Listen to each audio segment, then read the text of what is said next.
After another violent and deadly weekend in Toronto, governments are promising additional action against guns. Earlier today, the feds and the province announced $54 million in funding to help Ontario battle a jump in gang activity and shooting incidents. According to police statistics, Toronto is on pace this year to set an annual record in the number of shootings and victims. So what is Ottawa prepared to do to address the issue?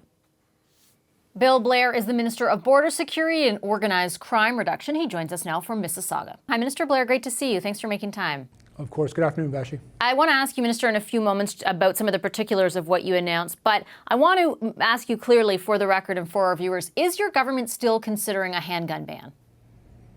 Well, our government is considering a number of different measures which I believe will be quite effective in keeping guns out of the hands of criminals, and we'll have more to say to that as the fall unfolds, but we are examining every measure that we believe would be effective in making it more difficult for people to get guns, more likely that they would be caught should they use these guns to commit violent crimes, and certain and serious consequences for those who commit such crimes. So that does include a handgun ban, a consideration of one.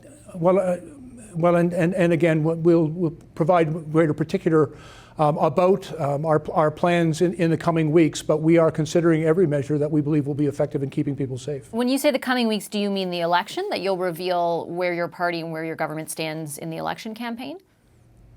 Well, again, I'm not going to get ahead of myself, except to say, we've been examining very carefully a number of measures and a number of investments as well. And that's part of what we were doing today. We made significant new investments here in the province of Ontario to help keep our communities safe.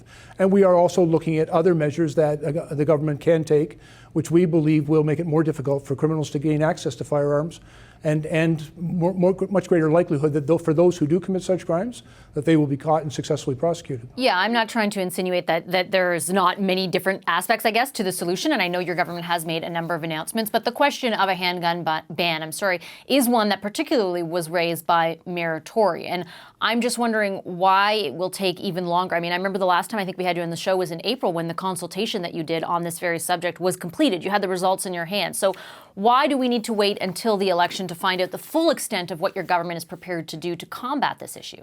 Well, we are looking at a number of measures, as I've said, Vashi, and I've had quite a number of conversations with the Mayor of Toronto and with the Toronto Police Chief about measures which will be effective in keeping Toronto safe.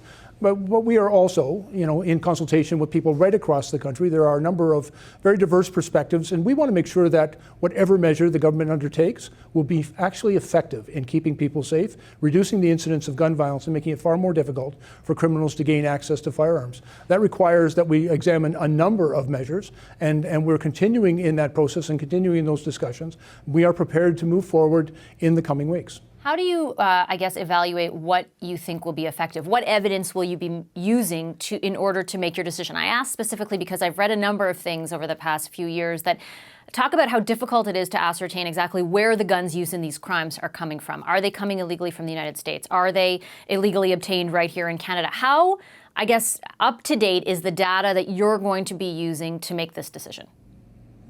One of the things that we do recognize is that there is, in many cases, incomplete data, but it's not that we don't have important information to make decisions on. I can tell you from, frankly, decades of personal experience that firearms get into the hands of criminals essentially two ways. One of those is that they are smuggled across our border, principally from the United States, which is the largest handgun arsenal in the world. And so that's why we've made very significant new investments in trying to secure that border and making sure those guns are not brought across into Canada. We also know that many of the guns that end up in the hands of criminals are stolen from lawful gun owners, or in some unfortunate cases are illegally diverted by people who purchase guns legally and then sell them illegally. And so the answer is there is more than one source for those guns, and we want to make sure that we take effective measures to prevent them from coming across the border, but also to prevent them from being stolen or illegally diverted into the hands of criminals. But do you believe, sir, sorry to interrupt, sir, but do you believe that the data that you have, that, for example, this summer, the data on the guns that have been used in those Toronto crimes, do you believe that data is accurate and up to date? Well, what we have is some data that informs our decision, but we also have the benefit of people who are working on the ground in communities. I have met with the Canadian Association of Chiefs of Police, with frontline law enforcement officers who are conducting these investigations and gathering that evidence. And it's very clear in my discussions with them that there are multiple sources for guns that get into the hands of criminals. We also know from being able to trace back the origin of a number of guns that have been used for violent criminal offenses in Canada, that they come sometimes across the border, sometimes as a result of theft from lawful gun owners, and sometimes they're illegally diverted by individuals who purchase them legally and then sell them illegally.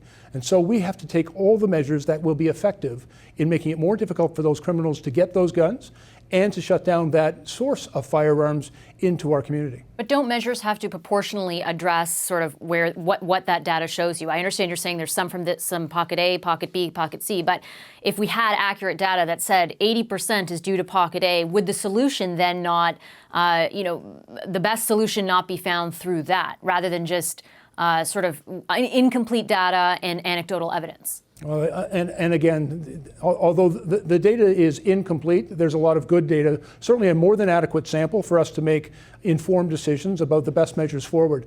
I can tell you that if we are completely effective in preventing guns from coming across the border, criminals will seek other sources. And so that's why we see an increase in firearms being stolen from lawful gun owners, or even for those who would profit by legally acquiring firearms and then selling them illegally at a substantial profit.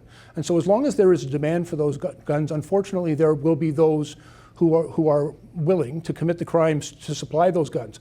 And that's why it requires government and all three orders of government, law enforcement, and all of us to do what is necessary to keep guns out of the hands of criminals, to keep our communities safe.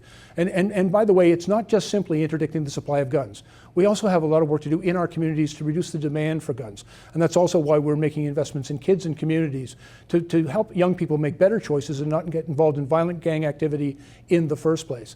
I've often said, Vashi, there's no one thing that will solve this problem.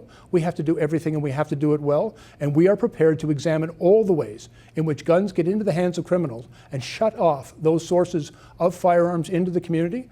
The fact that data is incomplete should not compel us to do nothing. Doing nothing is totally unacceptable, in my opinion. Yeah, I'm not saying do nothing. My challenge is not about doing nothing. My challenge is about doing the right thing, right? Making the right decision based on hard evidence. Yes, ma'am, and we have a great deal of evidence available to us about the guns that are being used for violent criminal offenses, not just in cities like Toronto, but right across Canada.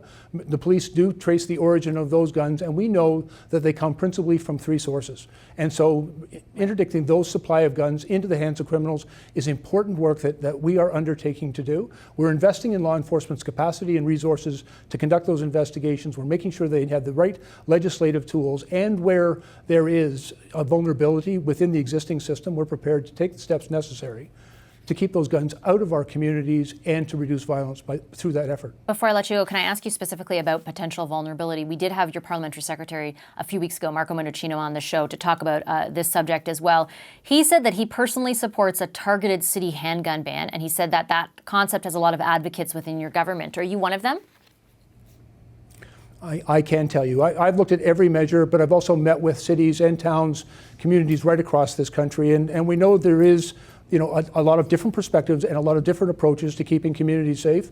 I'm quite prepared to work with municipalities and with communities in order to do what is necessary to keep those communities safe. And at the same time, because we are the federal government, we have a responsibility to ensure federal legislation is appropriate and effective in keeping every Canadian safe from coast to coast to coast. With respect, Minister, that didn't really answer the question. Are you in favor of targeted city bans? What I am in favor of doing is making sure that communities, municipalities, provinces, and the federal government, and all our authorities who are tasked with keeping us safe, have the tools and the authorities that they require to keep us safe. What I have discovered is it's not the same in every place, and so we are quite willing to work very closely with municipalities and with the provinces in order to ensure that they have the legislative authorities that they need to keep their communities safe. All right, Minister, I'll leave it there. Thank you so much for your time. Appreciate it very much. Thanks, Vashi. Hi, I'm Vashi Capellos, host of Power in Politics. See more of our show by subscribing to the CBC News channel or click the link for another video. Thanks for watching.